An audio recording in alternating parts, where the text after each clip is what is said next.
Great intro. All right. Now, what are we doing? We're talking about what? What are we talking about today? I don't know what you just said.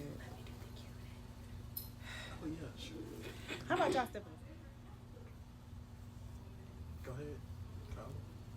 All right, today we're going to introduce a little segment, a little freestyle segment of talking about domestic violence, the impact of domestic violence, the tolls that it can have on family, and our opinions and our thoughts concerning it. It's an impromptu.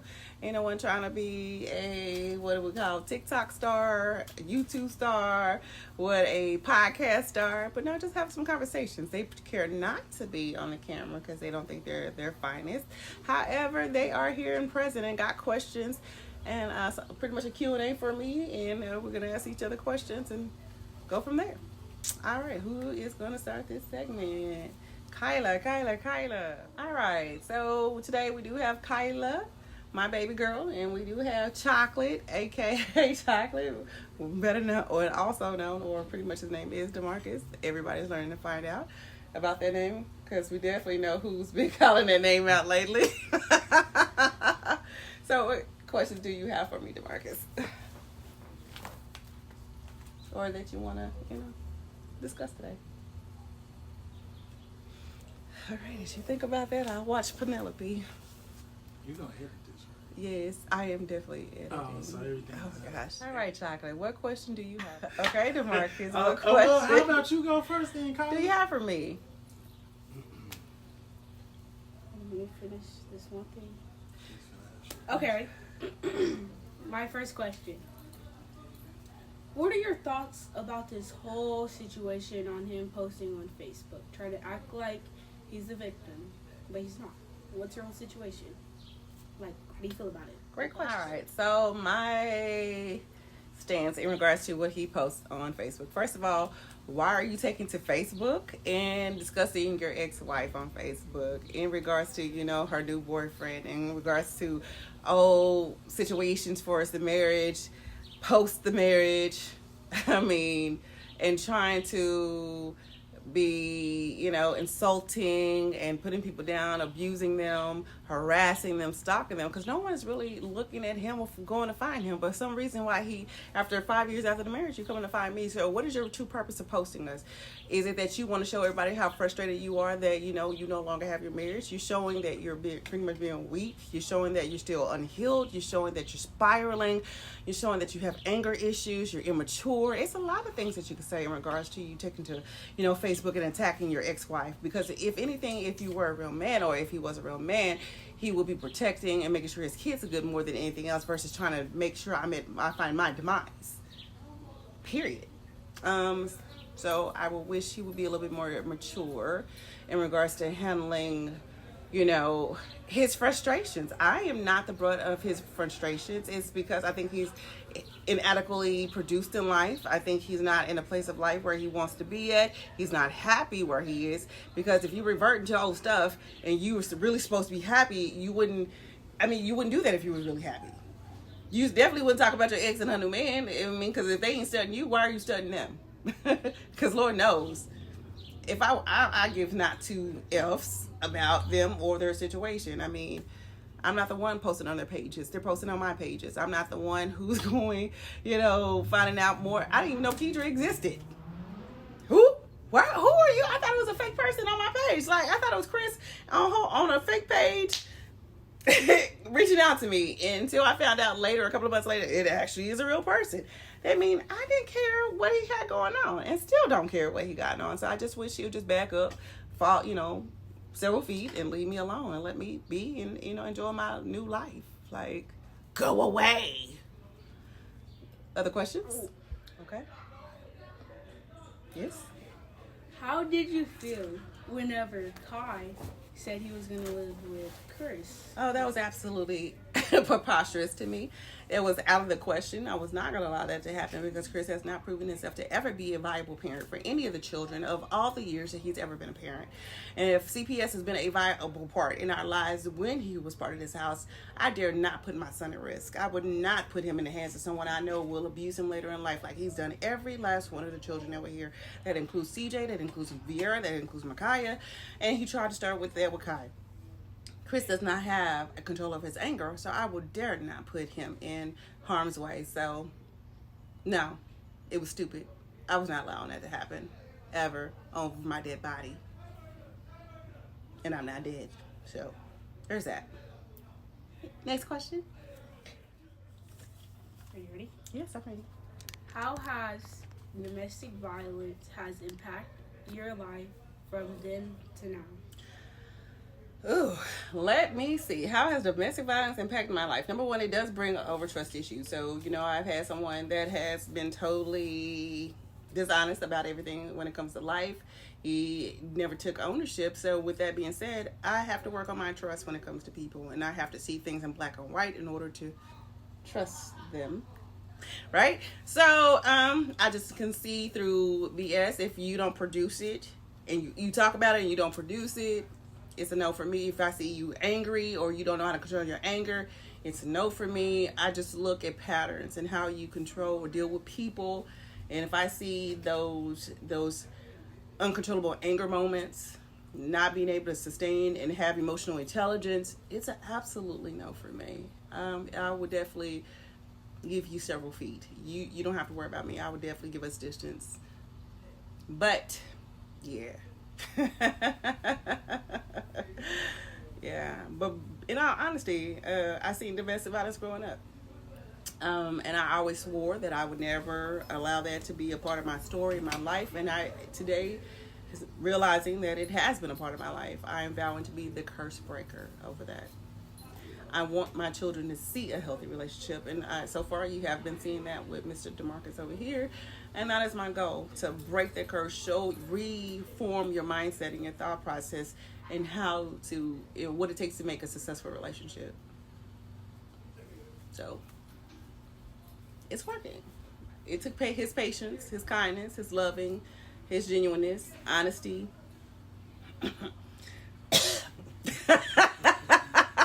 For us to have worked now 10 going on 11 months, so I can see this being my forever. So I will say that, unless he does something. And I've learned I ain't putting up with nothing really. So, baby, honey, my love.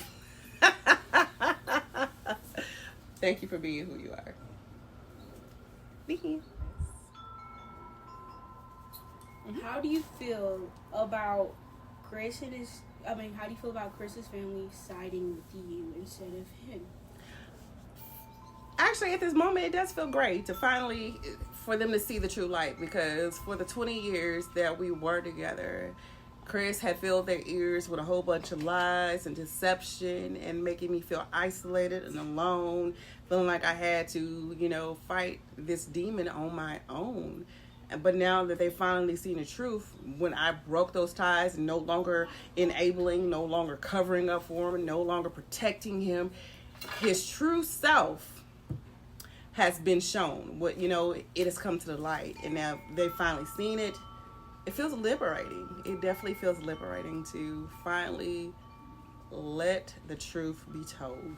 For them to finally see the truth, it definitely feels liberating. And I appreciate them for finally seeing the truth. I've heard the apologies and accepted the apologies.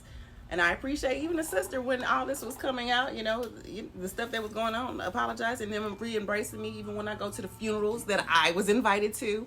I appreciate how they loved on me, embraced me, because for years Chris was like, my family don't like you, they ain't never liked you, they don't love you, they don't want to deal with you, they don't want to...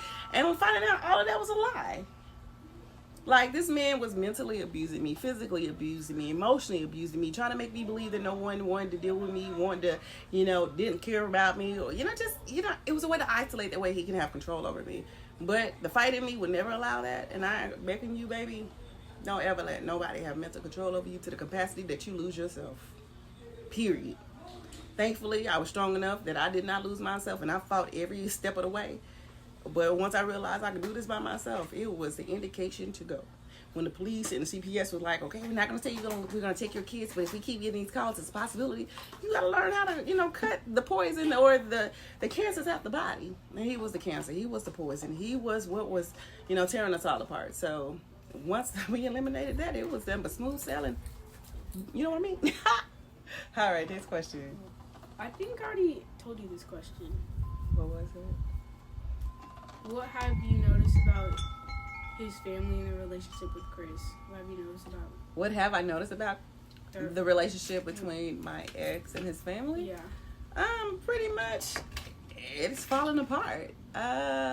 Everybody is seeing in him for truly who he is, and they're finally accepting it and not being in denial. And they're seeing how much it's costing them in regards to holding on to relationships. Sometimes you got to know when to break the ties within a relationship. If it's not serving you, if it's bringing you down, if it's destroying you, sometimes you just gotta cut it. You have to. If not, you're gonna be on that sinking ship and you're going down with them, and no one's worth that. No one's worth that. No one is worth that. Because I guarantee you, if you was making them sink, they would not stick with you. So never allow anyone to bring you down and sink. If anything, we're supposed to be embracing each other, elevating each other, encouraging each other, being great in each other's life, and picking each other up. Never let anyone bring you down. Ever, ever, ever. I am guilty of him trying to, but he never succeeded, because thankfully I had God that that canceled or blocked every attack that he tried to do, including calling my job, trying to get me fired, falsely arrest, for robbery, of all things. Of all things. And all this different stuff. Like, yeah, no. I'm glad that they're finally seeing the light. I pray that they finally seen the light. I pray that they the truth finally surfaced, and I am thankful to God that they finally did. So, there's that. May everybody who co-signed on the lies that he has now, that he's doing to now, finally see the light. And that's my prayer. I think people need to be held accountable and learn how to be accountable.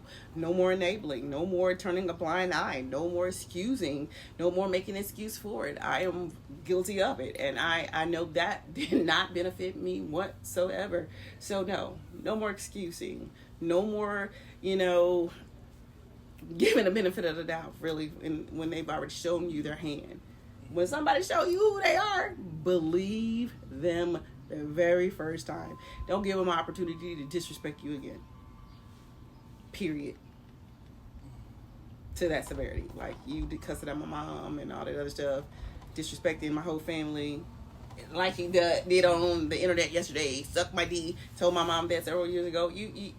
He was not for me. He was not in my alignment. He was just a distraction. Necessarily, so to piggyback off of something Kyla said earlier, or a conversation that you guys had earlier, was you said that you promised that you would never be in a relationship that was formed with domestic violence, and you witnessed that earlier in life, and you promised yourself that you would never experience that. And rather, we be creatures of habit, whether it be intentional or unintentional. Like, what were some of the early signs that you witnessed where you felt like the relationship was turning to abuse, whether it be mentally, physically, emotionally, or financially? Well, early stages that I turned a blind side to, and he gave several apologies, and great at gift giving, clearly, to compensate for his inappropriate behaviors. I was at work, Singular Wireless then, and you were in my car that day because his parents didn't allow him to drive the Eclipse, and he was supposed to be looking for a job or whatever else, but he was late in picking me up, to just sum it up. And when you worked a 9-hour shift, you're ready to go home. And I'm like, where are you? he eventually showed up. I don't know, I can't remember the time frame, but it was later than I preferred, of course. And when I confronted him in the car, because I also had to give a friend a ride home too, who asked me for a ride. And of course, I have a car that I am paying for. My car, we don't stay together. You're in my car. You asked, could you see my car? With the gracious of me, I allowed you. But when I confronted you, like, okay, why are you late? And started asking you questions, not disrespectfully, he lost it. Went off on me, and, start pulling on my hair and everything else while I have someone in the car. And back then, we weren't sewing in tracks because, I'm young. We were doing quick weaves. So you pulling my tracks out, my little tracks, my whole hairstyle out in front of my coworkers. So that was one of the earliest stages. I don't even understand how I got so swamped up in the situation where I even married him later, because it was so many different signs. I think it was the manipulation, me being ignorant to the fact of what I was facing, me being, groomed into accepting these behaviors and believing that, they'll show you a better person at the beginning, and your hopes are they always revert back to that, but they never do. So it was more so grooming, but it was there several times. Seeing you fighting and hitting on your brother and people, randomly. You did it to your baby mama as well, and crying in my arms because, you thought that her brothers were going to get you. I mean, girl, bye. Yes, sir. So, with me dating you for the last 10 months, I have done a lot of research on, domestic violence and narcissism. And one of the things that I realized are tied together are, isolation when it comes to abuse and narcissism and domestic violence. Can you talk about like the relationships, whether it be friendships, family, co-workers that were ruined during the process of that abuse? Oh, yeah. So pretty much everyone that I've come in contact with that knew him pretty much abandoned me. And that made it easier for the abuse to take place, and you constantly impregnating me and all that other stuff was a way to secure me, because, it was like I had no one. If I was like, it was a girl trip that I was supposed to go on with some of my high school girls, don't know, I'm about to go to Atlanta, but hoes, and they hated him for that. He was always trying to, and he always made everybody feel uneasy and uncomfortable. So that's not their problem. So who would stay and deal with something they don't have to? And the same thing with my best friend that perished not too long ago. She walked away. And that was my best friend from childhood. She was like, if you marry Chris, I'm not going to be your friend. Everybody saw the red flags, the big warning signs. And even if they tried to stick around, he made them feel so uneasy where eventually they walked away too. So I've gotten accustomed to being alone, being by myself, and learning how to fight this demon. And to remind you again, he was also telling his family bad things about me, also telling me bad things about his family, and making me to believe that he tried to make me believe my friends were my friends, my family wasn't my family, or really cared about me, no one liked me. He was always trying to play that card that you saw that like yesterday. He was always trying, no one's liking your stuff anymore. No one likes you. He's always trying to play that card to make me feel less than. So I feel alone, or I feel less than what I actually am, because actually in reality, to be honest, because he feels less than, and he's projecting that stuff on me. But in reality, that's how abusers do. They try to get you alone so they can have free range on their abuse and how they treat you, and you will have no one to lean on. Because I couldn't tell my family, because once I forgave you, then they hate you too. But they forever hated him, so there's that too. But it was definitely isolation. That is the primary goal of an abuser. They will isolate you. They will definitely isolate you. Okay, moving. All right. So, with that being said, I know you recently created the Liberty of Lives Foundation, which is also a Facebook page that you've created.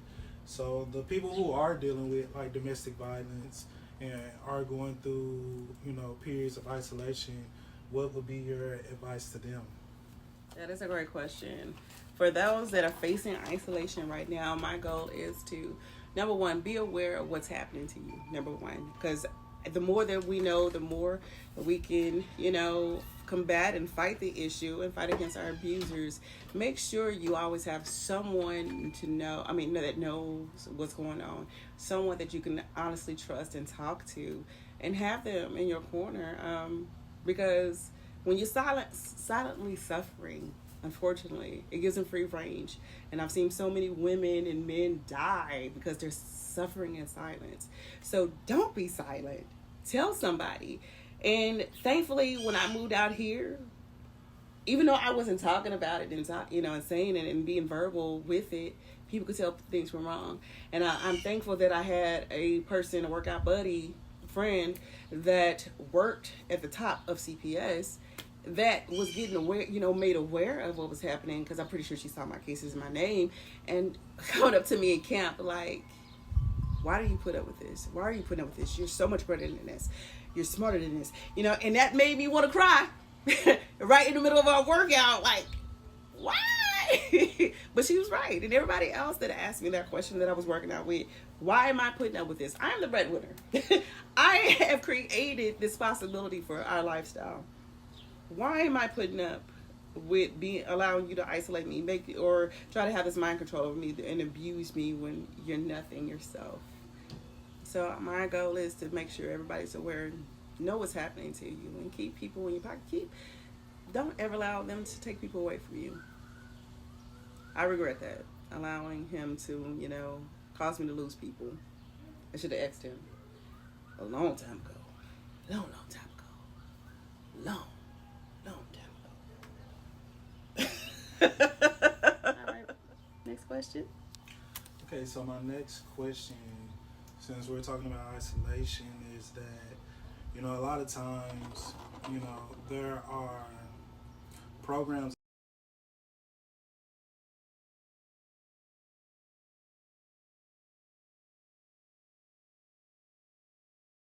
All right, next question.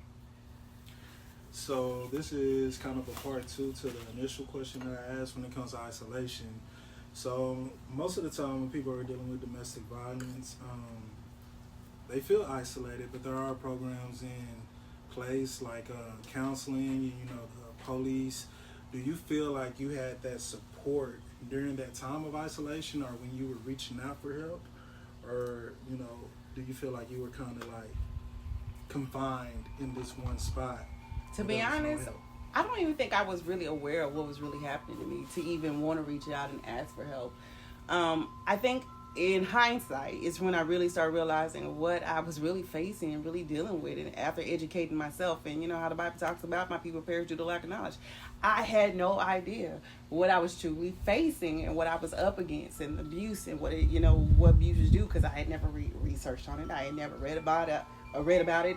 I didn't know. So I didn't know how to advocate for myself. I didn't know the resources to reach out for until, I started being made aware of it after it was all said and done. So my goal today is to make sure the people that are facing this know that it's people that advocate for you, that will help you. Like there's shelters, there's hotlines and helplines that you can call and find, and there's actually places where mothers and fathers that have children, shelters that you can stay at. I've learned all of this, and in the book that I'm creating, I have included all the different hotlines and many of the locations that people can connect with in order to find that freedom. Just know people are advocating for you. People are out there that have been in your shoes, have gone through it. It's embarrassing, but you're worth it. You are worth greater, having greater. I know a lot of the people felt it was taboo and wanted me to be quiet about it, but why am I being quiet? How is that helping the next person being quiet? How did it help me, with my mom being quiet about it, or other people that's going through it being quiet? How has it helped? It just created a constant of this same curse, in the Black community. It's not fixing it. But the more, I advocate, bring awareness to it, tell my story, no matter how embarrassing it is, I think God is allowing it to help someone. It's definitely, I've had a lot of people reach out to me over the years, telling me their story, telling me how they've been suffering in silence, and and I just want to encourage them. Like, it's greater on the other side. It is definitely greater on the other side. People are here to see better for you, but we first got to do the work. All right, next question, darling. So, listening to your previous response about domestic violence and being isolated and the resources that are available, I'm glad you said that because, this is the first relationship that I've been in where my significant other has experienced domestic violence, but it's not the first time that I've witnessed it, whether that be my grandmother or my mother. And a lot of times they were silent. So, they dealt with it. And, even to this age, my grandmother, she's almost 80 years old and she still deals with trauma of, domestic violence because she hadn't spoken out. So to the women who are dealing with domestic violence, who are now speaking out, and getting backlash on social media, like, what is your response to that? Great question. Right. So the backlash on social media, oh my gosh. So that's a different booger and monster and demon within itself, because everybody's going to have their opinion. But let me tell you something. No one can tell you about your traumas and how to respond to your traumas because no one told them how to respond to their traumas.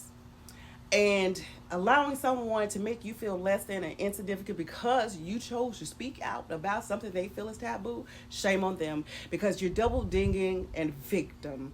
You're double dinging a victim. It's like a rape victim. You are blaming them because of the person that raped them. You're going and attacking them more. And I don't understand the thought process in that. If anything, you should be encouraging them and okay, and finding a way, even connecting them to who they may need to be connected to, because everybody has a breaking point and getting tired of it. I do not recommend anybody, being silent or suffering in silence, because that again gives the abuser the okay to continue with it. And I find that me speaking out about it has been more liberating, been my healing. And it is fighting against my abuser that continues to try to abuse me via social media and all the media threads, including the harassment, the stalking me, directly. I'm showing I am with power. I have power. I'm not powerless. I am looking to be victorious. So I do still say to the folks that want to criticize those that are being, verbalizing what their experiences are, shame on them. I pray that you don't ever go through the same thing. That is my prayer for those people that try to, talk down to folks being open about this serious topic, because a lot of people are killed every year in regards to domestic violence, and it's more heavy populated when it concerns women. And when women get away from their abusers, they're more at risk of being killed. And you see it every day. Why is this man obsessed after 5 years? This is showing scary behaviors that is putting me at risk. So now I'm verbalized. I'm showing the world, hey, this man is spiraling. This is a way for me to stay safe. I don't care what they say, because if I die, if I stay quiet and he killed me, then what justice is that? How's that help the next person? Oh, but crying at my funeral, oh, she was a good person, why he killed? No, I'm going to fight now. And shame on the people that tell people not to fight. Shame on the people that tell you not to verbalize it. Shame on people to not fight their abusers. I own my trauma, and you cannot tell me how to act when it comes to my trauma. You have another question for me, darling? Of course I do. All right, what question do you have? Okay, so when we talk about, the harassment and the trauma of, domestic violence and, the harassment via social media or via text or whatever the case may be, can you pause that? All right. Yes. So, as we talk about the stalking and the harassment via social media or via text, my question to you is, how does a person who deals with that in current day or in the current moment, dealing with that abuse, how do they go through the process of healing, or how does that healing start for an individual, or how did it start for you? Great question. What steps did you take to get to your healing process? All right. Even though I'm currently continuously being stalked, harassed, defamed in so many different ways, the steps I've taken to be my healing was verbalizing and really creating a story as to what I've endured. Me talking about it has really been more of my healing. And everybody tells you when you talk about it, you jot it down, you journal it, it becomes your healing. It becomes the story that God has for you. And me taking this to God and, and Him creating, substance with my story has been my healing, my vindication, actually, my liberation, actually. So that has been my healing, not sulking, not simmering, not sitting on this stuff. Me being able to move forward was creating something that is meaningful and impactful to people that are experiencing what I've gone through, and allowing my story to be the martyr for those that are facing it. So talk about it. Find those groups, find the support people, have those people in your corner, because no one wants to see their people hurt. So having those conversations, it was definitely my healing. Definitely my healing. The ice cream good, ain't it? Did y'all leave me one?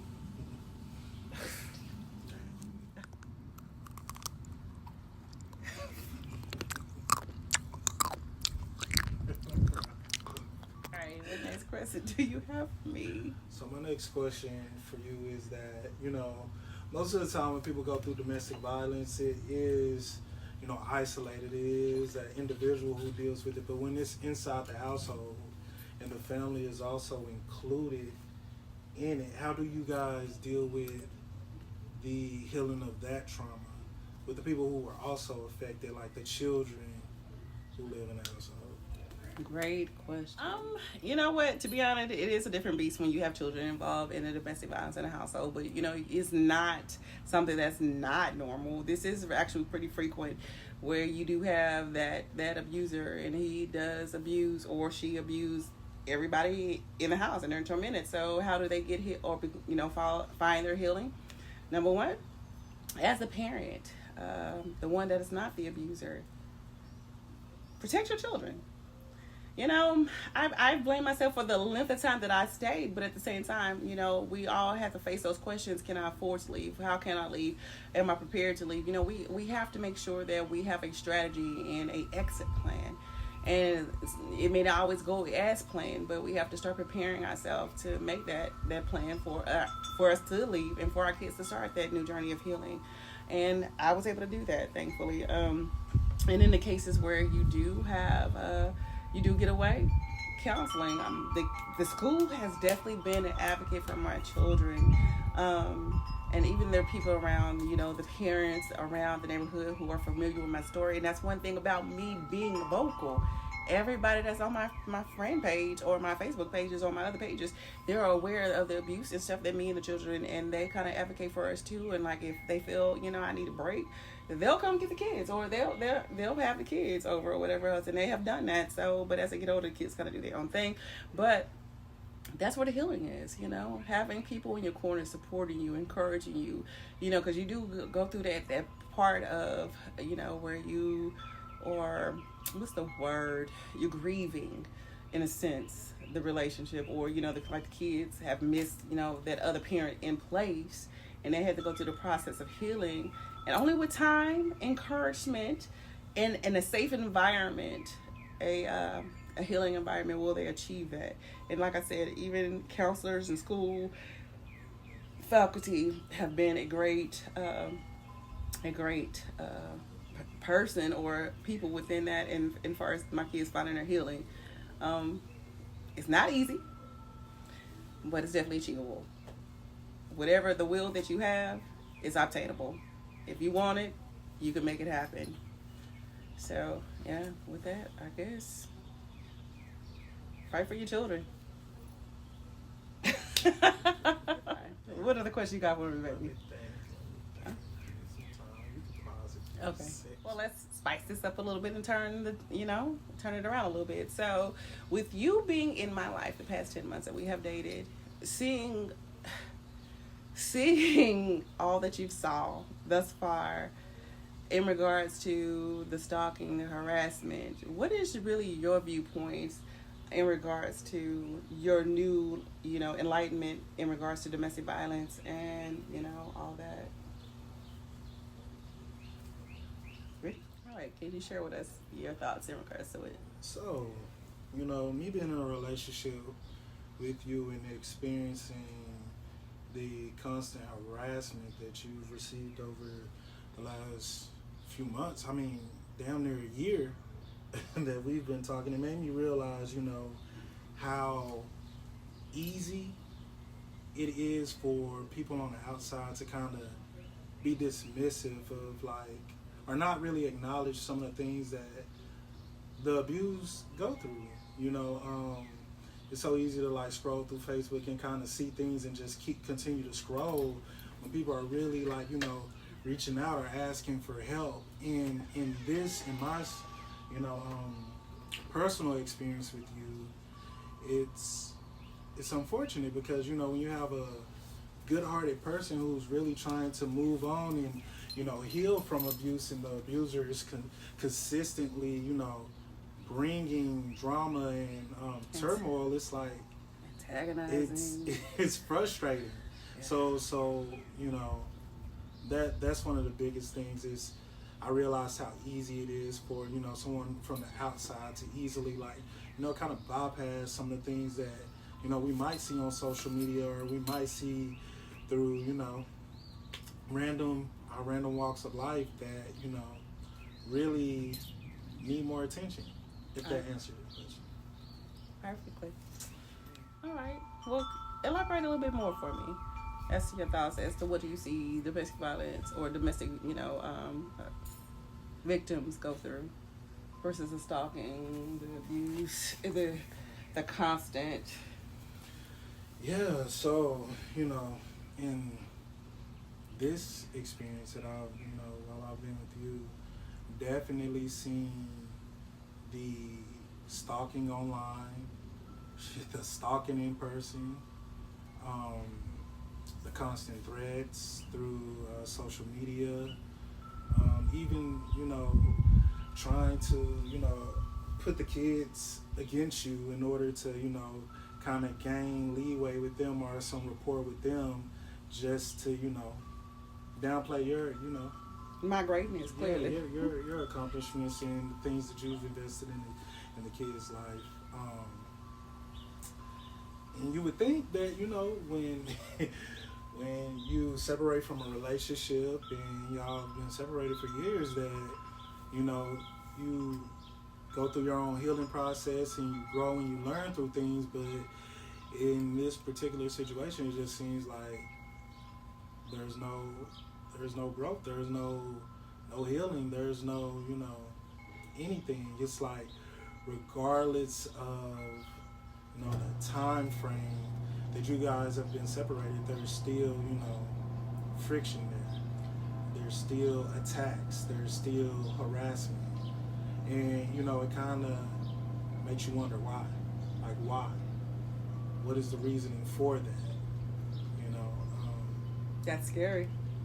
That's scary. 5 years later, that's pretty scary. It can be fearful, because you're constantly, watching over your back, because you really don't know, what this person is capable of. You know they're capable of abuse, but you don't know they're breaking when moment. They're spiraling. Yeah. How far they're willing to take it. That's true, because a person that has nothing to lose will cause you to lose everything.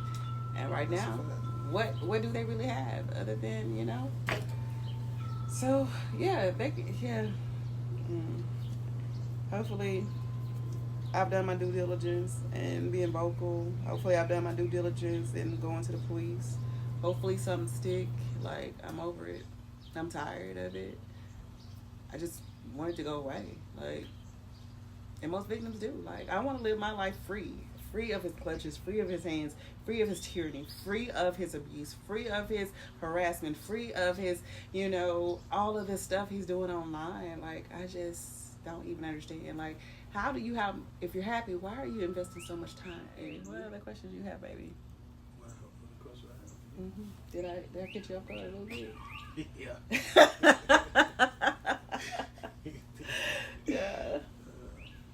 You got a lot going on, honey. As my shirt say, a lot going on right now. Yeah.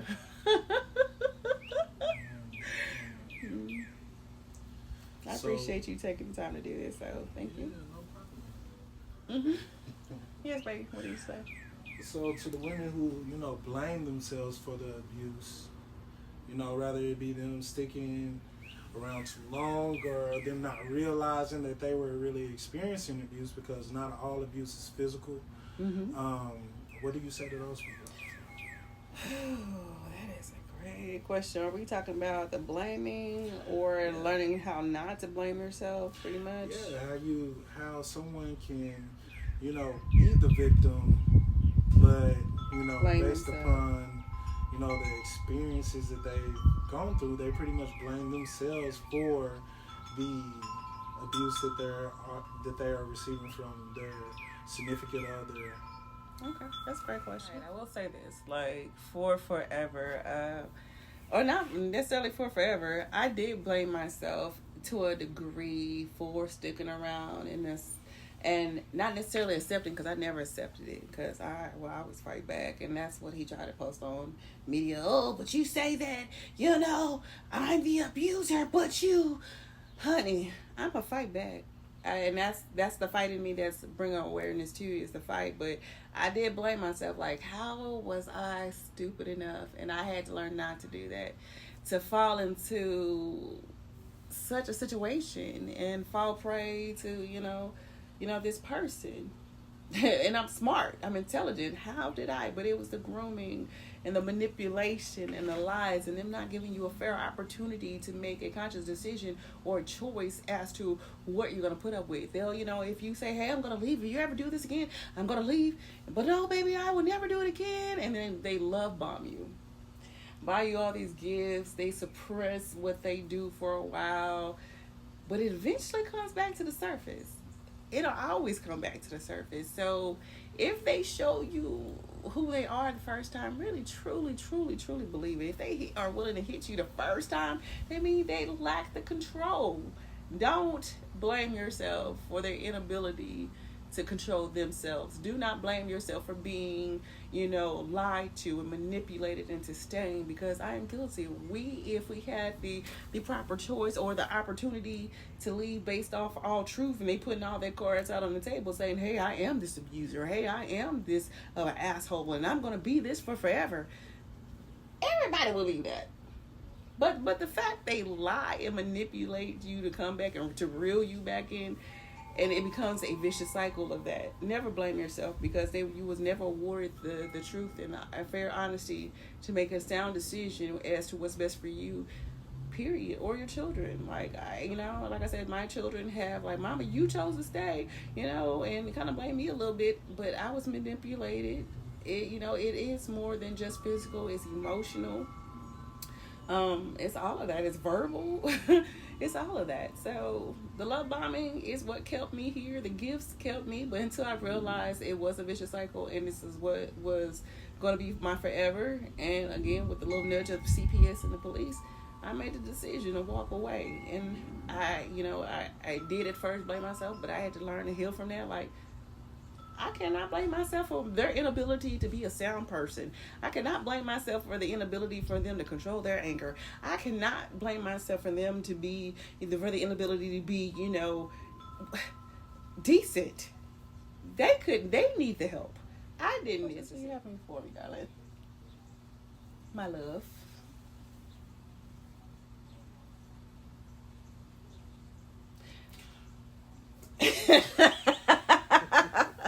Go ahead. I was going to say, so after you made it a fact to separate from this person, divorce this person, you know, like most abusers do when they escape, or at least think they escape from, you know, the arms of their abuser. What was life after? Oh my gosh. Life after getting away. All right, so life after getting away was, I tell you, joyful, liberating. I loved it. I love that God freed me from the clutches of this person, and how I know God's hand was in this. He allowed this man to get comfortable with the abuse in his house and took that on the outside, and then he started trying to fight the police of this city, which led him a year in jail, which, you know, the divorce had already been filed, and it allowed me to, you know, finalize it while he was there. And like I said, I didn't really get anything awarded but the house. But I knew the type of person he was. He was going to try to take that from me and the children. When I, you know, poured everything of my 401k, my finances into this house to get here and for us to sustain, I, even through my student loans, was paying for me to, you know, do all the decorations in the house, every being of this house, including this hot tub here, the grill. I paid for this furniture. I paid for all of this. I dare not allow that man to take that from me. So thank God that, you know, it happened the way it happened, and I knew God took him away for a year, so I didn't have to fight. I didn't have to, you know, because this was my blood, you know, and tears right here. This house is my house. And being free, getting away from it, I was with joy. And I think that's what makes him so mad, is that I'm finding life. I'm thriving. So even after he got out, that's why he tried to get me fired from a job, because, you know, with his lies and having me falsely arrested, because he wanted me to lose it all. Because when I was going up for asset protection, you know, not knowing what I'm being called in for, and finally hear what I'm being called in for, this man called my job and accusing me of harassing them and all this other stuff. But thank God there were cops. There were police officers that have seen this. They, you know, man, I'm telling you, it's just liberating being free from an abuser and oppressor, because really what he was doing was oppressing me, because he wanted to get back in these doors, being back in my grace, so he could manipulate me some more, so he can, you know, live off of me yet again, because he's never accomplished anything on his own. So being free of not having to be responsible for another man that has never accomplished anything in his life was my liberation. It was my joy, my freedom. I never, ever, ever, ever want to go to any such relationship ever like that again. Thank God. Because I cried every day, like, God, when are you going to deliver me out of this? I cried in the shower on a regular basis. I hated that marriage. Really? From day one, if we're honest.